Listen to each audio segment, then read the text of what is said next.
बिस्मिल्लाहिर्रहमानिर्रहीम, अस्सलामु अलैकुम। प्रोग्राम कैपिटल टुडे के साथ आपका मेज़बान रज़ा सैयद हाजिर खिदमत है।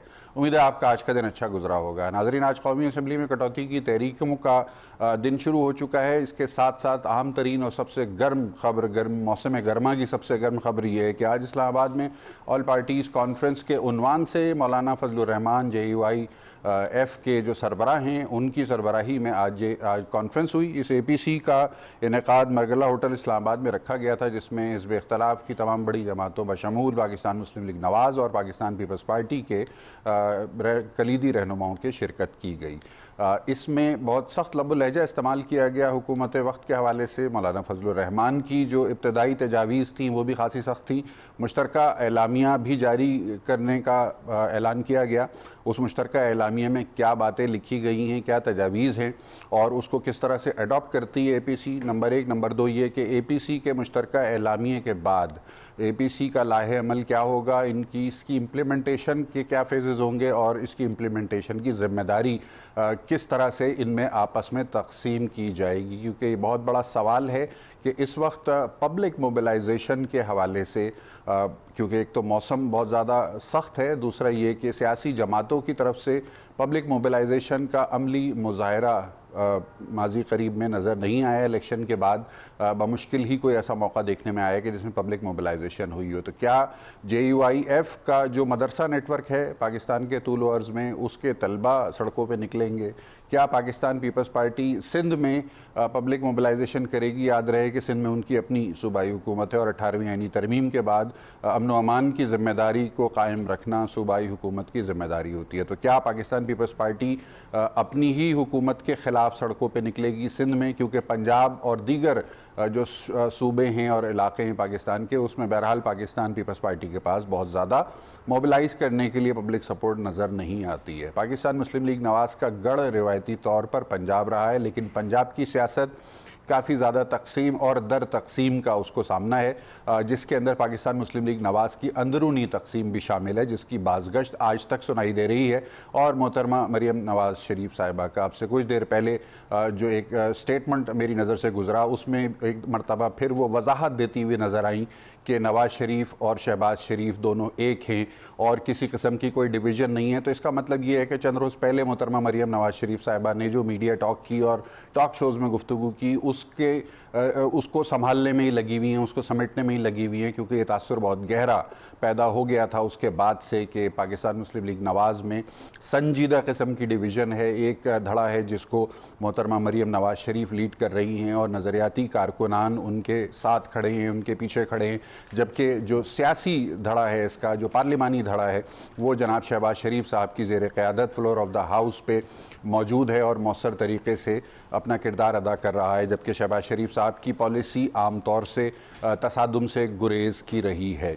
तो इस सारी सूरत हाल के पस मंज़र में क्या ये मुमकिन होगा कि अपोजिशन कोई पब्लिक मोबिलाइजेशन, मुतासिर कुन पब्लिक मोबिलाइजेशन कर सकेगी या नहीं? दूसरा जो अहम सवाल है वो ये कि हुकूमत को फाइनेंस बिल की मंजूरी एक ऐसा चैलेंज होता है जो फ्लोर ऑफ द हाउस के ऊपर दरपेश होता है, जिसमें अददी अक्सरियत का मुजाहरा करना उनके लिए लाजिम होता है। बसूरत दीगर हुकूमत अपना जवाज़ खो बैठती है और उसका ख़ात्मा हो जाता है। तो क्या ऑल पार्टीज़ कॉन्फ्रेंस के नतीजे में अपोजिशन कुछ ऐसी नंबर गेम की वर्किंग करने में भी कामयाब होगी कि जिसके नतीजे में वो फ्लोर ऑफ द हाउस के ऊपर हुकूमत को बजट की मंजूरी के हवाले से टफ टाइम दे सकती है, या ये महज बयानात, मीडिया स्टेटमेंट्स और पब्लिक सेंटिमेंट कैपिटलाइजेशन तक ही महदूद रहेगा? इन तमाम सवालात का जवाब लेने की हम कोशिश करेंगे। आज हमारे साथ मेहमान गिरामी में मौजूद हैं मोहतरम जनाब इफ्तिखार शिराजी साहब, ब्यूरो चीफ़ हैं डॉन के, पाकिस्तान के सबसे बड़े अंग्रेज़ी अखबार के। हमारे साथ मौजूद हैं सीनियर तज्ज़ियाकार मोहतरम जनाब नईम सिद्दीकी साहब, कारोबारी जो बरादरी है उसके मामलात के हवाले से, चैम्बर ऑफ कॉमर्स के हवाले से बहुत गहरी नज़र रखते हैं, मुल्की मईशत और बजट के हवाले से खुसूसी हम उनसे कोशिश करेंगे कि कुछ उनकी राय ली जाए। और हमारे साथ मौजूद है मोहतरम जनाब जान अचकज़ई साहब, सीनियर तज्ज़ियाकार हैं, सियासत के कारज़ार में भी सरगर्म अमल रहे हैं और उनकी एक ख़ास पोजीशनिंग है, उस हवाले से भी गुफ्तगू करेंगे। कड़ी तनकीद का निशाना बनाते हैं और जान अचकज़ई साहब की एक ताज़ा ट्वीट है जो अगर प्रोड्यूसर साहब दिखा सकेंगे जब हम उनसे उस वक्त गुफ्तगू के मरहले में जाएंगे, वो बड़ी उसके ऊपर भी काफ़ी डिस्कशन और डिबेट हुई। लेकिन गुफ्तगू का आगाज़ मैं करने चाह रहा हूँ इफ्तिखार शिराज़ी साहब से। इफ्तिखार शिराज़ी साहब, मुश्तरका एलामिया क्या खदोखाल नज़र आ रहे हैं आपको इस मुश्तरका एलामिया के? पहले तो रज़ा इसके लिए जो ऑल पार्टीज़ कॉन्फ्रेंस का लफ्ज़ यूज़ किया गया, मुझे उस पर भी एतराज़ है, क्योंकि पाकिस्तान में जो एहतजाजी सियासत के हवाले से जाने वाली पार्टी है जमात इस्लामी, वो इसका हिस्सा नहीं है, उन्होंने इनकार किया है। और फिर सिंध और बलूचिस्तान से जो बेशतर कौम परस्त जमातें हैं वो भी इसमें शरीक नहीं है। तो मैं नहीं समझता कि एक ऑल पार्टीज़ कॉन्फ्रेंस है। बहरहाल, लेकिन देखा गया है जो अब तक जो मेरे सामने एक आया है कि जो ड्राफ्ट किया गया एलामिया बड़ा हैरान कुन है। और मैं उसको जब पढ़ रहा था तो रज़ा मुझे यकीन नहीं आ रहा था कि पाकिस्तान की मेन स्ट्रीम की दो बड़ी सियासी जमातें जिनका एक प्रोग्रेसिव सेकुलर लुक है, उनकी पीपल्स पार्टी और पाकिस्तान मुस्लिम लीग नून, वो इस तरह के किसी भी ड्राफ्ट को सपोर्ट करेंगी और जब आएगा तो इसको वो ओनरशिप भी इसकी लेंगे, जिसके अंदर आप हुकूमत वक्त को एक तो ये कह रहे हैं कि इस गवर्नमेंट को मुसल्लत किया गया है, ये गवर्नमेंट पाकिस्तान के ख़िलाफ़ एक घनौनी साजिश का खेल का हिस्सा है। उसमें कहा गया है कि जूश लॉबी और दीगर जो पाकिस्तान दुश्मन क़ुव्वतें हैं उनके एजेंडे पे ये अमल कर रही है। और साथ में आप न सिर्फ पाकिस्तान तहरीक इंसाफ पे इल्ज़ाम लगा रहे हैं कि गैर मुल्की क़ुव्वतों के एजेंट के तौर पे काम कर रही हैं, बल्कि इस मुल्क के एक अहम इदारे मुसल्लह फ़ौज को भी आप ब्लेम कर रहे हैं, क्योंकि आप ये इल्ज़ाम लगा रहे हैं कि उन्होंने मुसल्लत किया इस जमात को इस मुल्क के ऊपर। तो मेरा ख्याल में फिर आगे चल के आप ये कह रहे हैं कि जो इनका एजेंडा है बुनियादी तौर पर पाकिस्तान की सलामती, उसके अलावा वो कह रहे हैं कि जी पाकिस्तान के जो स्ट्रेटिजिक असास हैं, क्योंकि हमारे जो न्यूक्लियर एसेट्स हैं, और फिर सी पैक के हवाले से जिक्र किया गया इस तरह के अजीम मंसूबे इनके ख़िलाफ़ साजिश होने जा रही है। तो मुझे भी पता है, आपको भी पता है कि इनके ख़िलाफ़ साजिश कौन कर रहा है। और वो कह रहे हैं कि पाकिस्तान की एक सियासी जमात जिसका नाम है तहरीक इंसाफ और पाकिस्तान का एक इदारा जिसके बारे में कहा जाता है, जिस पर इल्ज़ाम लगाया जाता है कि शायद वो लोगों को हुकूमत में ले आ रहे हैं, दो एक इदारे पर एक जमात पे इल्ज़ाम लगाया जा रहा है कि वो जूश लॉबी और दीगर पाकिस्तान दुश्मन क़ुव्वत के हाथों में खेल के पाकिस्तान की सलामती को ख़तरे में डाल रहे हैं। तो अगर ये करना और साथ में इस गवर्नमेंट को सिक्योरिटी रिस्क भी करार देना। कलामी की माजरत, ये ड्राफ्ट है जो कि तैयार हुआ APC में मुश्तरका एलामिया के लिए। मैंने इसीलिए कहा था कि अगर ये अनाउंस होता है तो मेरा ख्याल में पाकिस्तान पीपल्स पार्टी को जो माजी में रज़ा इस तरह के इल्ज़ामात का शिकार रही है, आपको याद होगा कि किसी ज़माने में बेनज़ीर भुट्टो साहब को भी सिक्योरिटी रिस्क करार दिया गया था। आज उसी तरह के जुमले अदा किए जा रहे हैं। और मैं मौलाना फजल रहमान से एक तो इन पे मैं हैरान हूँ कि वो शख्स के जिसको पब्लिक मैंडेट नहीं मिला और इस वक्त पार्लियामान का हिस्सा नहीं है, उसने इन दो बड़ी जमातों को हॉस्टेज बनाया हुआ है। और ये जो तहरीर नज़र आ रही है, मुझे लग रहा है कि सारा का सारा जो माइंड है वो JUFA का है। सेकेंडली, मौलाना साहब, आप इस जमात पे तो आप इल्ज़ाम लगा रहे हैं कि शायद वो जूश लॉबी के हाथों में खेल रही है, बट इस मुल्क के अंदर कालदम तहरीक तालिबान जिनका एक तर्जुमान गिरफ्तार हो के एक इंटरव्यू देता है और इस इंटरव्यू के अंदर एहसानुल एहसान साहब ये खुल के कहते हैं कि हम इंडिया से और पाकिस्तान दुश्मन क़ुव्वतों से फंडिंग लेके पाकिस्तान फ़ौज के ख़िलाफ़ लड़ते रहे हैं।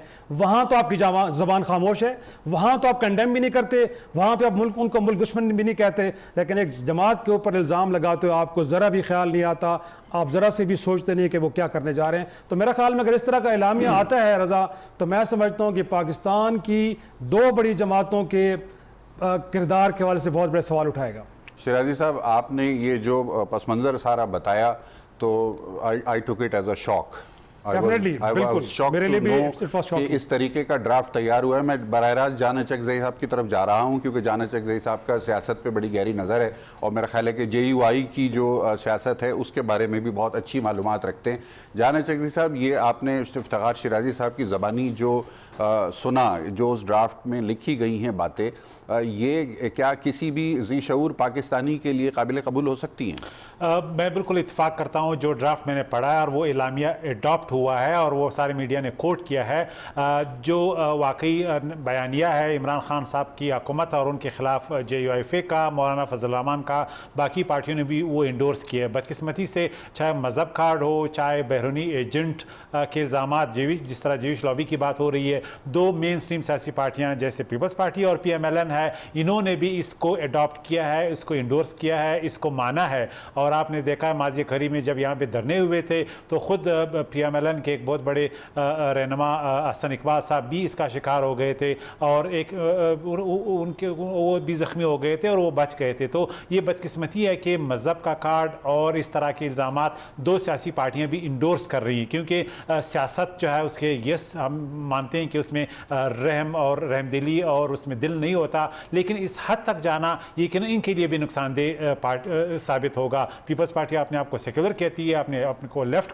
पार्टी कहती है और यहाँ पे एक प्लेटफॉर्म पे सिर्फ इसलिए जमा है कि इन्होंने मैसेज देना है इमरान खान की गवर्नमेंट को, इन्होंने फ़ौज को मैसेज देना है कि ये खड़े हैं फ़ौज के ख़िलाफ़ और इनके बकौल ये इमरान खान की गवर्नमेंट जो है ये मैंडेट वाली गवर्नमेंट नहीं है और ये पाकिस्तान की फ़ौज लाई है। तो असल में ये एंटी इस्टेब्लिशमेंट इज्तिमा था आज जो ये करना चाहते थे, लेकिन मैं समझता हूँ कि ये कंप्लीट फेलियर था। और इसलिए कि दो बड़ी पार्टियां मेन स्ट्रीम और एक JUIF जिनका मसल है, जिनके मदरसों के स्टूडेंट्स हैं जो यहाँ पे लॉक जाम कर सकते हैं, एहतजाज कर सकते हैं, इनकी अहमियत इस हवाले से तो थी कि ये कि मुश्तरका कंसेंसस इत्तेफाक राय डेवलप करते। लेकिन पीपल्स पार्टी जो है सिंध की गवर्नमेंट है उनकी, वो कभी नहीं चाहेंगे कि इस हुकूमत को डिसलॉज करे। जिस दिन उन्होंने इमरान खान गवर्नमेंट को भेजने की कोशिश की तो इनकी गवर्नमेंट नहीं रहेगी। इसी तरह नवाज शरीफ साहब की पार्टी भी सिस्टम का हिस्सा है, उनकी दो बड़ी तकरीबन दूसरी बड़ी जमात है पंजाब में और मरकज़ में, वो नहीं चाहेंगे कि 9 महीने में इस हुकूमत को चलता करे। अब मौलाना फजल रहमान साहब रेलिवेंट रहना चाहते हैं, वो उनकी आप इस वक्त पार्टी स्टेक्स नहीं है, गवर्नमेंट का हिस्सा नहीं है, वो पोलिटिकल एस्टेब्लिशमेंट का हिस्सा रहे हैं पिछले तकरीबन 20 सालों से। पहली दफ़ा वो हुकूमत में ना बलूचिस्तान में, ना KP में, ना मरकज़ में रहे, तो उनके लिए तो मीडिया में रहना और ख़ुद भी एक चैलेंज है। लेकिन दो सियासी पार्टियों को जिस तरह उन्होंने दो सियासी पार्टियों को वाकई यरगमाल बनाया, उससे उनकी तदब्बुर और हिकमत अमली से यानी आप कायल होंगे कि उन्होंने कोई स्ट्रेंथ उनका नहीं है, लेकिन पूरी अपोजिशन को इन्होंने यरगमाल बनाया। इनका कोई एजेंडा नहीं है, इनकी कोई इत्तेफाक राय नहीं है। लिहाजा आज की APC जो तवक्को की जा रही थी एक मुकम्मल नाकाम APC साबित हुई है। नईम सिद्दीकी साहब, मुझे तो ऐसा लग रहा था कि मुश्तरका एलामिये में जो कोर फोकस होगा वो बजट पे होगा और मईशत के हवाले से हुकूमत के जो मौजूदा इक़दामात हैं, 10 माह की कारकर्दगी और इस बजट के जो कलीदी नुकात हैं उसके ऊपर पॉइंट वाइज शायद कुछ वाइट पेपर जारी होगा और इकॉनमी की जो गवर्नमेंट की पॉलिसी है उसको क्रिटिसाइज़ किया जाएगा। लेकिन यहाँ तो मामला कुछ और नज़र आ रहा है, ये तो कोई सियासी खुदकुशी की तरफ लेके जा रहे हैं APC वाले अपनी तमाम पॉलिटिकल पार्टीज़ को जो उसका हिस्सा हैं। अब उसको ऑल पार्टीज़ कॉन्फ्रेंस की बजाय मेरा ख्याल है अवेलेबल पार्टीज़ कॉन्फ्रेंस कहा जा सकता है। तो मईशत के हवाले से मैं, क्योंकि आपका शोबा मईशत है, तो मैं मईशत के हवाले से आपसे ये जानने की कोशिश करूँगा कि जो टैक्स रिजीम अब सामने अनफोल्ड होने जा रहा है और जो एक सख्ती का एक इंदिया दिया जा रहा है, वज़ीर आज़म साहब एक से ज़्यादा मरतबा खिताब कर चुके हैं, टैक्स एमनेस्टी स्कीम की बाकायदा आवाम को याद दहानी करा रहे हैं। तो एमनेस्टी स्कीम की इस वक्त क्या सूरत हाल है, कितनी पजीराई मिल चुकी है उसको? बहुत शुक्रिया रज़ा साहब। देखिए, बात यह है कि इस वक्त जो सबसे बड़ा चैलेंज जो दरपेश है वो मुल्क को इकनॉमिक चैलेंज है। और बिल्कुल आपने सही कहा कि ये जो APC होने जा रही थी और इसमें जो मिसाक के मईशत की बात की जी शहबाज शरीफ साहब ने और बाकी पार्टियों ने भी कहा कि ठीक है अगर कोई ऐसी बात होती है। स्पीकर साहब ने इसमें बड़ा रोल प्ले किया, बल्कि मैं असम्बली में था, उन्होंने कहा कि मैं खुद जब शहबाज शरीफ साहब तकरीर कर रहे थे तो स्पीकर साहब ने कहा जी मैं खुद जाके प्राइम मिनिस्टर साहब से बात करूँगा। तो बिल्कुल इस वक्त ये APC अगर जो मईशत पे कोई बात करती तो would have been a better choice as compared to कि वो इसराइल का कार्ड यूज़ करें, यहूदी का कार्ड यूज़ करें। खित्ते की इस वक्त जो नाजुक सिचुएशन को देखते हुए हमें आगे बहुत ज़्यादा मौशी चैलेंजेस हैं वो नज़र आ रहे हैं। जब से ईरान ने अमेरिका का ड्रोन गिराया है, वो 19 अरब रुपए वैल्यू का वो ड्रोन था और उसके ऊपर ट्रंप साहब ने कह भी दिया था कि स्ट्राइक करने के उन्हें इंडिया भी दे दिया था। और पूरे खित्ते में अगर ज़रा सा भी कोई ऐसी सिचुएशन हो जाती है तो पाकिस्तान जो है ना सबसे ज़्यादा अफेक्टेड इसलिए होगा कि ये अल्हम्दुलिल्लाह एक तो न्यूट्रल स्टेट है, एक पावरफुल स्टेट है, दोनों चीज़ें हैं कि इसके सबके साथ तल्लुकात अच्छे हैं। लेकिन पाकिस्तान के इर्द गिर्द जितने ममालिक हैं उन सबके साथ आज अमेरिका के तल्लुकात अच्छे नहीं हैं, ईरान के साथ अच्छे नहीं हैं, इंडिया के साथ अच्छे नहीं हैं, अफगानिस्तान के साथ अच्छे नहीं हैं, और हर जगह एक माशी जंग चल रही है ना, जहाँ पैसा खर्च होता है वहाँ मैशत आ जाती है जी। तो हर कोई अपनी पावर को एंडोर्स करने की कोशिश कर रहा है।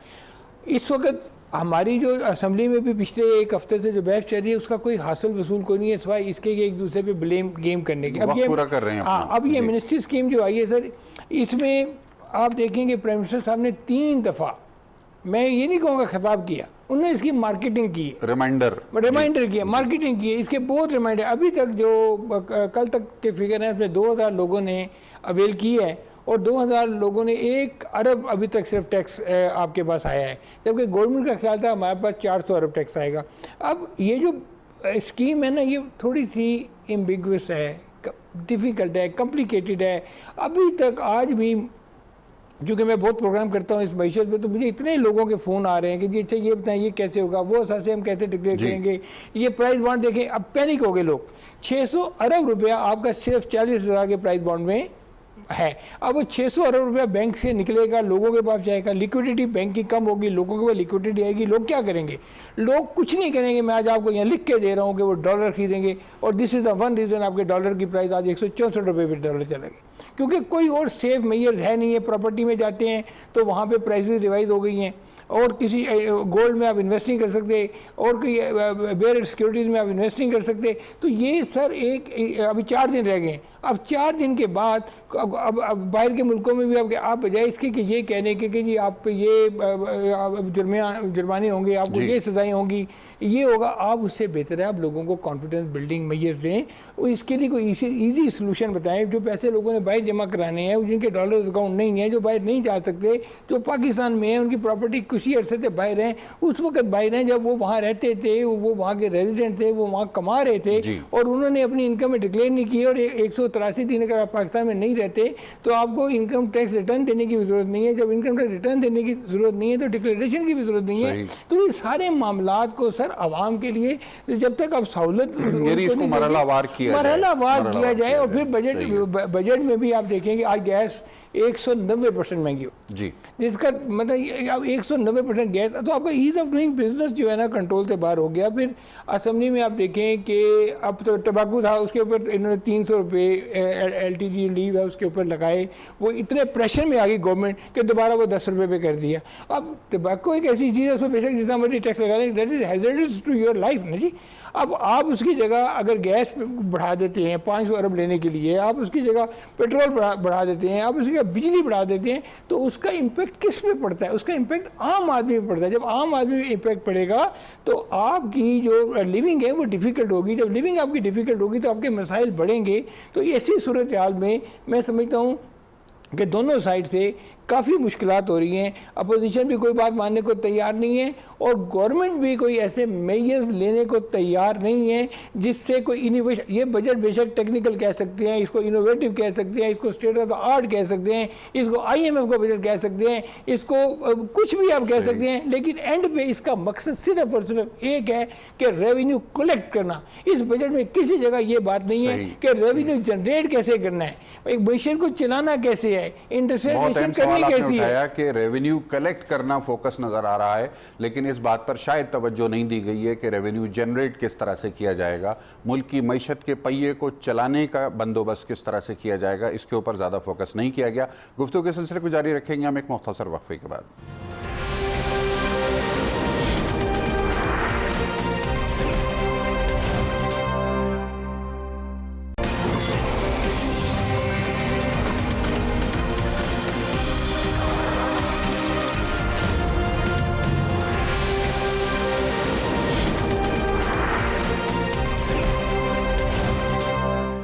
वक्फे के बाद खुश आमदीद नाजरीन। बात हो रही है टैक्स कलेक्शन की। पाकिस्तान की लगभग 22 करोड़ आबादी है और टैक्स कलेक्ट करने की जिम्मेदारी फेडरल ब्यूरो ऑफ रेवेन्यू की है, जिसके तहत इनकम टैक्स डिपार्टमेंट भी आता है। बताया जाता है कि मजमूई तौर पर फेडरल बोर्ड ऑफ रेवेन्यू के अफसरान और मुलाजमीन की मजमूई तादाद 22,000 के लगभग है।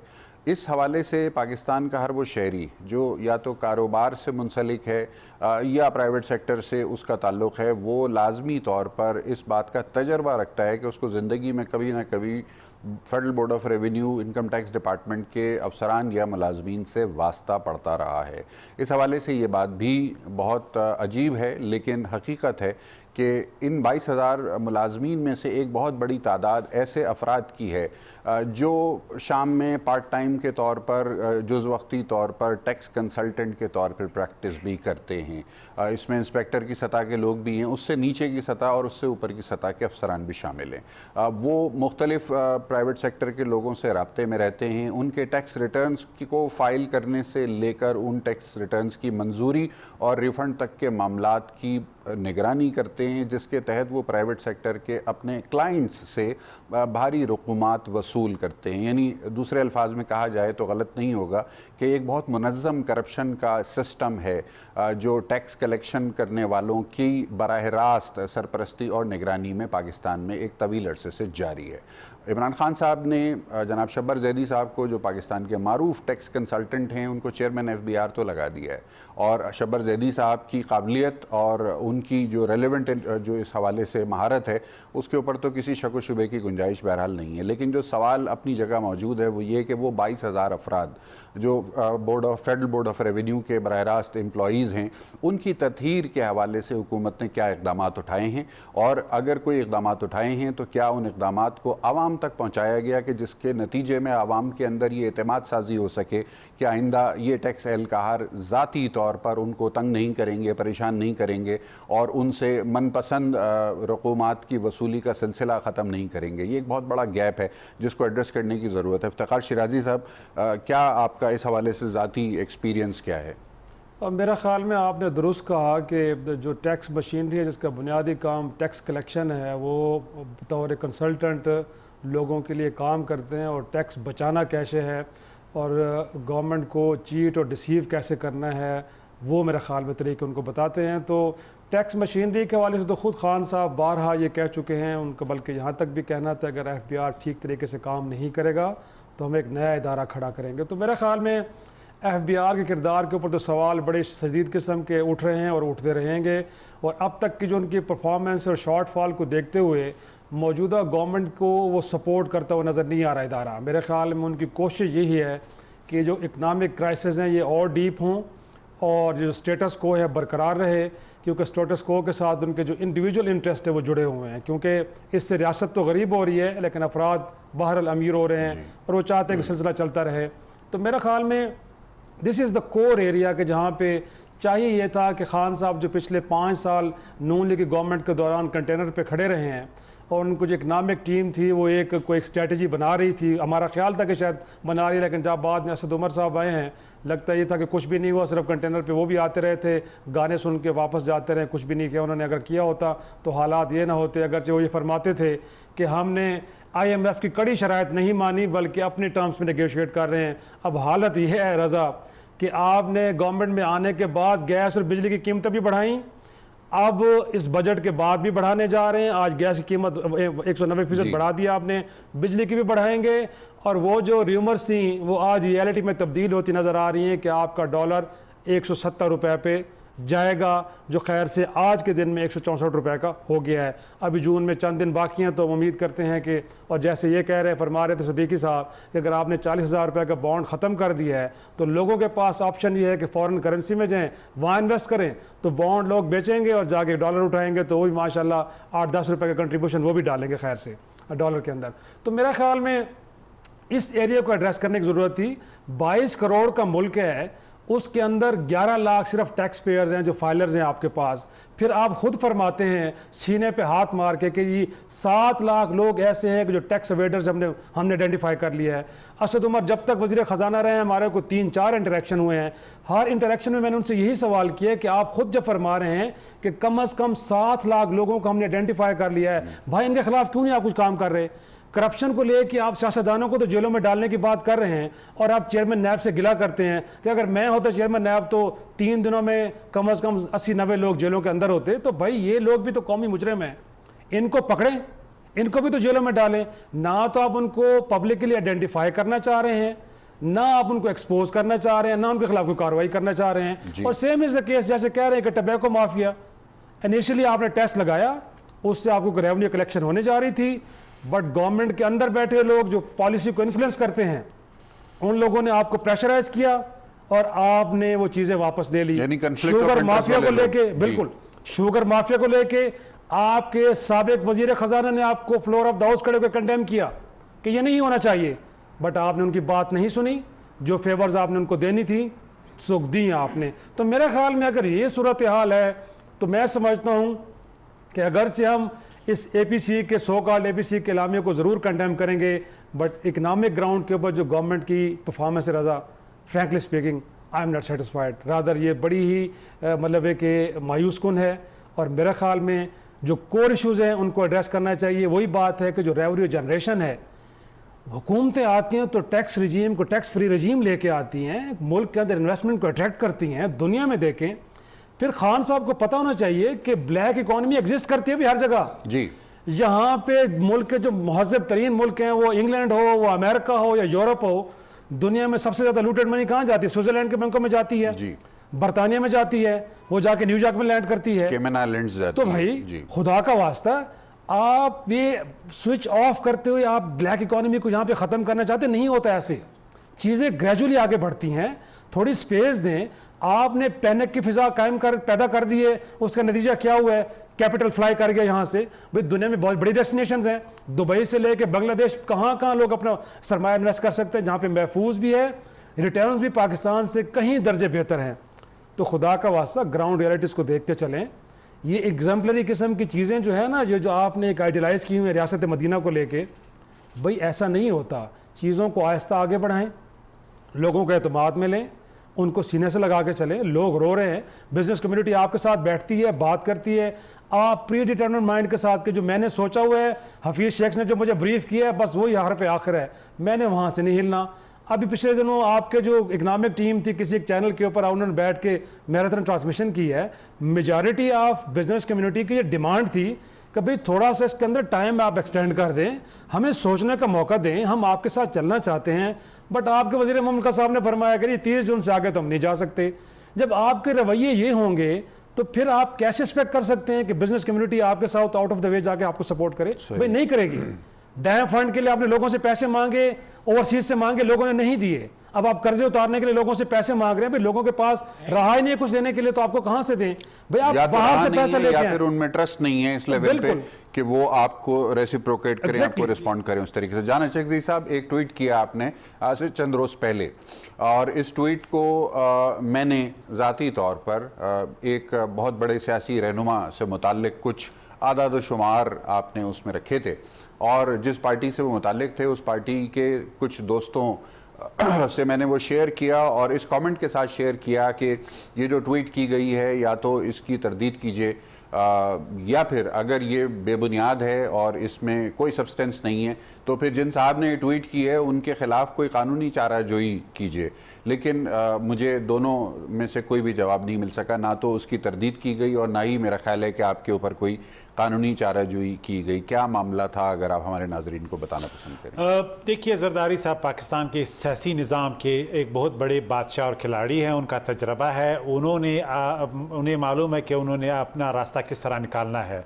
उनकी पार्टी के जो सेकेंडरी लीडरशिप, वो उनके मुरीदों और दरबारियों से ज़्यादा उनकी कोई हैसियत नहीं है। कभी भी मैं नहीं समझता जरदारी या आप बिलावल उनसे इन चीज़ों में उनसे मशवरा करेंगे कि उनकी फैमिली एम्पायर कैसे बनेगी, आइंदा नस्ल सियासी तौर पर वो कैसे ट्रांसफ़र करेंगे, और जो फॉरेन लॉबीज़ माजी में उनके साथ रहे हैं उनको किस तरह हैंडल करेंगे। माजी में हमने देखा कि जरदारी साहब, बेनज़ीर भुट्टो शहीद साहिबा, वो कंडोलीज़ा राइस अमेरिकन लेवरेज इस्तेमाल करके पाकिस्तान में सियासी डील करते। इसी तरह नवाज शरीफ साहब मिसाक़ जमहूरियत की तरफ इशारा है। एग्जैक्टली, नाम आप जो भी दें, लेकिन सियासी डील्स था, उनका लेवरेज था पाकिस्तान पे, तो वो इस्तेमाल करते, पैसा इस्तेमाल नहीं हुआ। नवाज शरीफ साहब ने भी वहाँ पे जो अरब शहजादे थे और दूसरे थे उन सबको मिलाया और फिर उन्होंने अपना रास्ता बनाया। जब मुशर्रफ के वक्त में उनको बेमुश्किल वक्त आया, पैसों का इस्तेमाल नहीं था। अब इन्हें मालूम है कि पाकिस्तान पे अमेरिका का लेवरेज तकरीबन ख़त्म हो गया है, गल्फ़ कंट्रीज़ का वो प्रेशर अब नहीं रहा, नहीं हो सकता वो लेवरेज जो इन पे माजी के हुक्मरानों पे रहा है। अब उनके लिए एक ही रास्ता है और वो क्रिटिकल है। अगर उन्होंने सियासी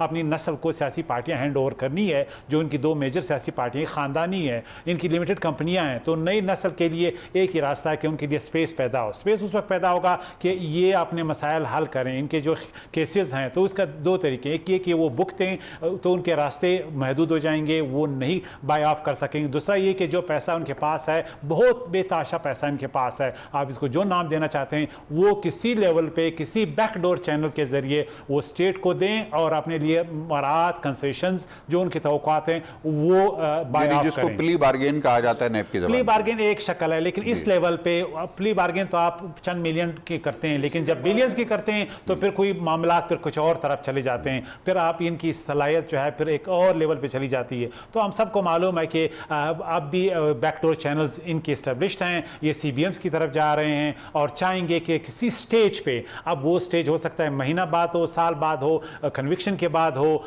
या कन्विक्शन से किसी वक्त भी हो सकता है। हम सबको मालूम है कि इस तरह कामों में बहुत सी सेक्रेसी होती है और ये डिनाई करते हैं। NRO जब हो रहा था, बेनज़ीर साहिबा आखिर वक्त तक नहीं मानने के लिए तैयार नहीं थी, लेकिन हमने देखा अमेरिका ने उसमें कहीं इजलास किए, दर्जनों मीटिंग्स हुई, दुबई मरकज़ था, डील हो गई, सब कुछ साइन हो गया था, फिर लोगों को बताया गया कि हमने NRO साइन किया है। तो इस तरह डील में सेक्रेसी होती है, लेकिन हमें ये हम रूल आउट नहीं कर सकते। मैं इस पर स्टैंड करता हूँ और आगे जाके हमें पता चल जाएगा कि ये दोनों ख़ानदान कितने पैसे सरेंडर करने के लिए तैयार हैं। अच्छा, तो आप इस बात को भी तरह तस्दीक या तरदीद कर दें कि आपको इनकी तरफ से कोई लीगल नोटिस तो नहीं आया इस ट्वीट के ऊपर?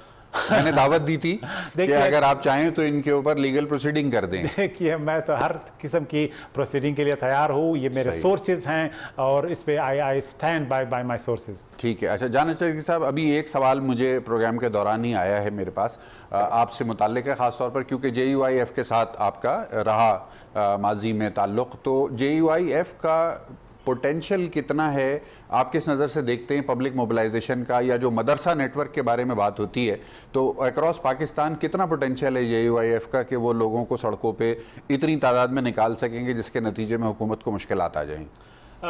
दो बातें हैं। अगर हम चाहते हैं, अगर हम समझते हैं कि इस्लामाबाद को लॉकडाउन करना ही हुकूमत को मफलूज बनाना है तो ये कर सकते हैं। इनके कमिटेड कारकुन हैं, इनके मदारिस के स्टूडेंट्स हैं, सिर्फ पिंडी और इस्लामाबाद में तकरीबन 30-40 हज़ार से ज़्यादा हैं। तो अगर सिर्फ ये मदारिस आएँ, आपकी 3 आर्टरीज बंद करें, 3 रोड बंद करें, तो आपका जो सेक्रेटरीट है वो आइसोलेट हो जाएगा। मुल्क के जो बड़े मोटरवेज़ हैं ये बंद कर सकते हैं। तो एक फॉर्मेडेबल इनका फोर्स है और आपने देखा है माजी करीब में इन्होंने मिलियंस मार्च किए, गरचे मिलियंस नहीं लेकिन लाखों लोग शरीक हुए हैं। लेकिन हमने TLP के शक्ल में देखा, TLP का एक कामयाब मॉडल इंतज़ामिया की तरफ से भी आया कि उन्होंने किस तरह उनको डिसलॉज किया, लेकिन दूसरी तरफ जब वो आना चाहते थे तो उनको अरेस्ट किया। तो हुकूमत और इंतज़ामिया के पास भी अपने टैक्टिक्स हैं। अगर वो चाहेंगे तो यकीनन वो इस्लामाबाद तक नहीं आ सकते हैं, वो मरी में, एबटाबाद में, दूसरे इलाकों में उनको कन्फाइन किया जा सकता है, लेकिन ये इंतज़ामिया की विल पे है। तो यकीनन इनका पोटेंशियल है, नून लीग से ज़्यादा है, पीपल्स पार्टी से ज़्यादा है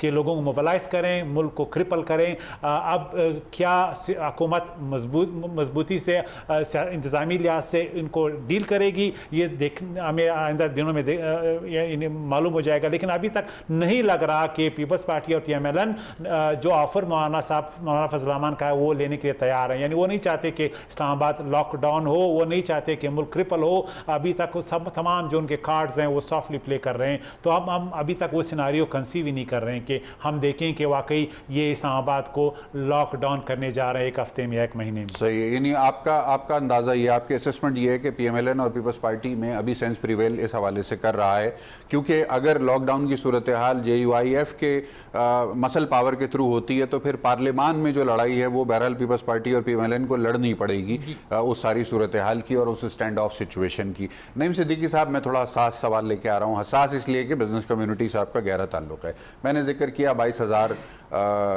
एम्प्लॉयज़ का फेडरल बोर्ड ऑफ रेवेन्यू के, और यकीनन आपके ज़ाती तजर्बात में शामिल होंगे जो मैं बिल्कुल नहीं चाहता कि आप यहाँ TV पे स्क्रीन पे बताएं। लेकिन अगर लाइफ स्टाइल को एग्जामिन कर लिया जाए इन 22,000 अफराद के जो कि फेडरल बोर्ड ऑफ रेवेन्यू के एम्प्लॉय, मैं किसी तबके के खिलाफ बात नहीं करता कभी भी, ना मैं इस वक्त इनके खिलाफ बात कर रहा हूँ, लेकिन अगर इनके लाइफ स्टाइल को आप एग्जामिन कर लें, सरकारी मुलाजमीन हैं, BPS 1 से लेके BPS 22 तक का जो तनख्वाहों का जो सेटअप है वो पब्लिक इंफॉर्मेशन है। तो इन 22 22,000 में से एक कितनी बड़ी तादाद होगी जिनका लाइफस्टाइल मैच नहीं कर रहा होगा उन तनख्वाहों से कि जो इनको मिलती हैं? तो ये बहुत इंटरेस्टिंग सवाल है, और ये वो सवाल है जो एडमिनिस्ट्रेटिव जो है अकाउंटेबिलिटी में आता है। हमें भी नज़र आता है कि जब हम किसी आप भी रहे हैं सरकार में, तो ग्रेड 17 का जो अफसर CSS करके आता है, मेरा ख्याल है कि ये जो IRS सर्विस में जाता है तो कुछ 70,000 के करीब उसकी जो सैलरीज वगैरह होती है जी। तो मैं नहीं समझता कि ये वो सैलरी है जिसमें वो इस्लामाबाद में घर भी ले रहे, जिसमें वो अपने कपड़े भी धुलवा ले, जिसमें खाना भी खा ले, बच्चे भी पाल ले। तो ये वो रूट्स हैं। और फिर जो नीचे वाला स्टाफ है जिनसे बहुत ज़्यादा है, जिसमें ऑडिटर्स हैं, जिसमें इंस्पेक्टर्स हैं, जो PNs हैं, और पावर्स उनकी इतनी ज़्यादा हैं कि आपको सड़क पे अगर कोई बंदा रोक लेता है और कहता है ये गाड़ी जो है ये जो स्मगलिंग की है, तो आप उसे ये नहीं कह सकते कि यार आप हमें डॉक्यूमेंट्स दो, हमें बताओ कि क्या बाकी ये स्मगलिंग गाड़ी नहीं। वो कहते जी आप जाके लेके उसके कागजात कस्टम से निकालो, चाहिए 20 साल पुरानी है। और फिर उसको सरकार ने इतनी पावर्स दे दी हैं कि आप उससे वो आपके ऊपर FIR भी काट सकता है, वो आपके दफ्तर में बिठा भी सकता है।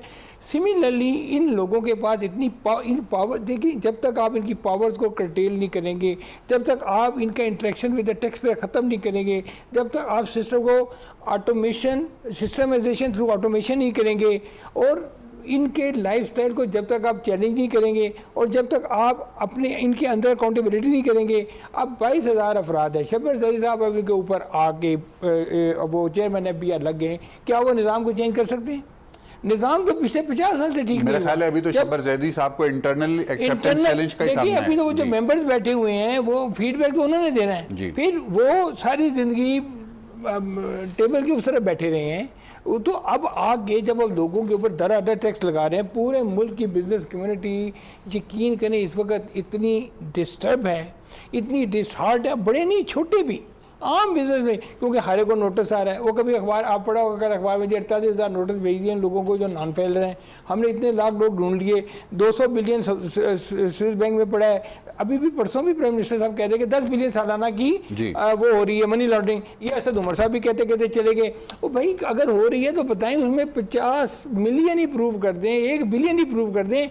यहाँ देखें निज़ाम है, इसको स्टडी करने की जरूरत है। बिजनेस होता कैसे है? हमारे पास इतने डॉलर है ही नहीं कि हम 60 बिलियन की इंपोर्ट कर सकें। 60 बिलियन की जो इंपोर्ट हमने करनी है उसके लिए डॉलर किसी न किसी तरीके से बिजनेसमैन बाहर भेजते हैं। तो जो ग्राउंड रियलिटी है, बिजनेसमैनों को बिठाएं, उनसे समझने, और फिर एक जो इलिटरेट कह लें या सेमी इलिटरेट कह लें सोसाइटी है, आपका जो मिडिल मैन है, आपका जो अर्थी है, आपका जो बड़ा ट्रेडर है, अब वो कहते हैं जी आप हर एक शनाख्ती कार्ड लें। अब एकदम से जब ये सारी चीज़ें लेके आते हैं फिर वो कहाँ ख़त्म होती है? वो ख़त्म वही होती है। गुफ्तगू के सिलसिले को हम जारी रखेंगे एक मुख्तसर वक्फे के बाद।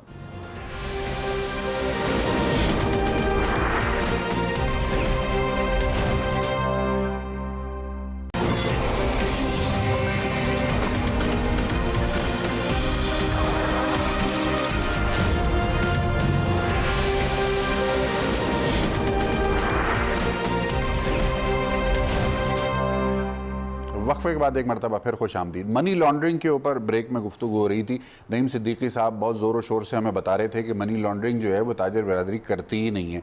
मैं जान अचकदी साहब से पूछना चाहूँगा कि मनी लॉन्ड्रिंग करते कौन लोग हैं, किस कस्म के लोग होते हैं, या उनके क्या ऑब्जेक्टिव्स होते हैं जिसके तहत मनी लॉन्ड्रिंग की जाती है? देखिए, बुनियादी तौर पे जो हमारी इकॉनमी है, उस जो इंतज़ामी हमारी गिरफ्त है वो बहुत कमज़ोर है, ये डॉक्यूमेंटेड नहीं है। लोगों के पास एक बहुत ही स्पेस है कि वो अनअकाउंटेड पैसा रखें, अनअकाउंटेड असेट्स रखें, और पैसा उनको मिलता है वो कहीं पार करें या बाहर भेज दें। वेस्ट में आपके पास अगर $10,000 हैं तो आपको हिसाब देना पड़ेगा, और आप नहीं रख सकते अपनी गाड़ी में, क्योंकि आपने रखना है बैंक में। यहाँ पर आप कैश रख सकते हैं, सोना रख सकते हैं, पार्क कर सकते हैं प्रॉपर्टीज़ में, और आप हवाला के ज़रिए बाहर बेच सकते हैं। तो ओवरऑल हमारी गिरफ्त जो है वो लोगों पे नहीं है जो टैक्स नहीं दे रहे हैं। लोगों के पास पैसा बहुत है। हम सबको मालूम है कि यहाँ पे ये एक लेस दैन 11% भी हमारी GDP के रेशो लोग टैक्स नहीं दे रहे। और ये सारी बातें जो मैं सुन रहा हूँ, मुश्किलात अपनी जगह पे होंगी, लेकिन हम टैक्स ना देने वाले कौमों में शामिल है।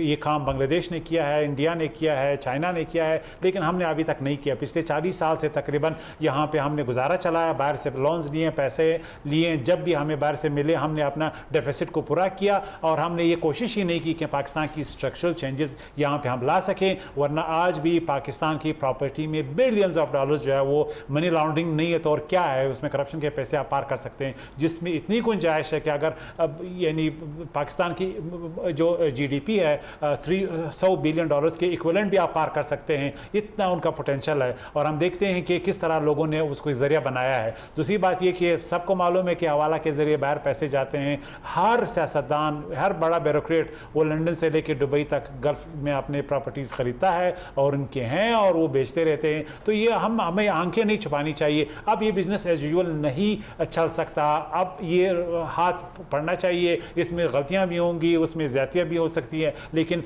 हमने हर मूविंग और लेकिन जाना चकजी साहब, इसमें आम आदमी का इंटरेस्ट कैसे सेफ गार्ड हो? मैं उस आम आदमी की बात कर रहा हूं जिसको मनी लॉन्ड्रिंग के स्पेलिंग नहीं पता, जिसने जिंदगी में कभी ₹1 इधर से उधर नहीं किया क्योंकि उसके पास होता ही नहीं है, उसके इंटरेस्ट को कैसे सेफ गार्ड कीजिएगा आप? पहली बात तो ये कि आम आदमी उस वक्त ज़्यादा मुश्किल में होता है जब आपका मुल्क बैंकरप्ट होने के ख़तरे से दो चार हो, जब ये अर्जेंटीना बन जाए, जब ये ग्रीक बन जाए, जब ये गुर्बत की उस लकीर तक पहुँचे जिस तरह के ब्राज़ील और अर्जेंटीना के लातिन अमेरिका के ममालिक पहुँच गए, क्योंकि उनके पास वो सियासी लेवरेज ख़त्म हो गया था, वो पैसे बारो नहीं कर सकते थे, लिहाजा उन्होंने अपने एयरपोर्ट्स को प्लिज किया, हर ऐसी कीमती जो असासा था नेशनल उनको प्लिज किया। आखिर में आपने देखा कि वहाँ पे लोग बदकिस्मती से प्रोस्टिट्यूशन ज़्यादा हो गई, गुर्बत इतना ज़्यादा हो गया, हम अल्हम्दुलिल्लाह उस हालत तक नहीं पहुँचे। अगर हमने आम आदमी के इस हालत को गार्ड करना है, हमने पाकिस्तान में टैक्स बेस को बढ़ाना है, पाकिस्तान में जो आयशियाँ हमारी मिडिल क्लास से लेकर अपर क्लास तक करती आ रही है वो अब नहीं होगा। मैं तो हैरान हूँ, लोग इस बात पर शिकायत करते हैं कि 1 लाख वाले 2% टैक्स नहीं देंगे। आप वेस्ट में अगर आपके पास 1800 पाउंड भी है, आपने 30% देना है, 29% आपने टैक्स देना है। जितना आप कमाएंगे उतना आपने प्रोग्रेसिव टैक्स देना है। यहाँ पे तो लोगों के पास इतना पैसा है कि वो अफोर्ड कर सकते हैं, वो ये प्राइवेट स्कूल्स को यानी किस तरह अफोर्ड कर सकते हैं। अब मैं आपको ये भी बताना हूँ कि एक ग्रेड 18 का जिनकी तनख्वाह 1 लाख से ज़्यादा नहीं है, वो 27,000 फीस दे रहा है बच्चे का, वो इसमें खाना भी खा रहा है, उसमें उसके 2 ड्राइवर भी है, पीएन भी है, दूसरे स्टाफ भी है। तो ये किस तरह ये लोग सस्टेन, इसका मतलब है वो कहीं रियासत से चोरी करते हैं। हो सकता है उनके पैसे में बरकत ज्यादा हो, यही कह सकते हैं आप।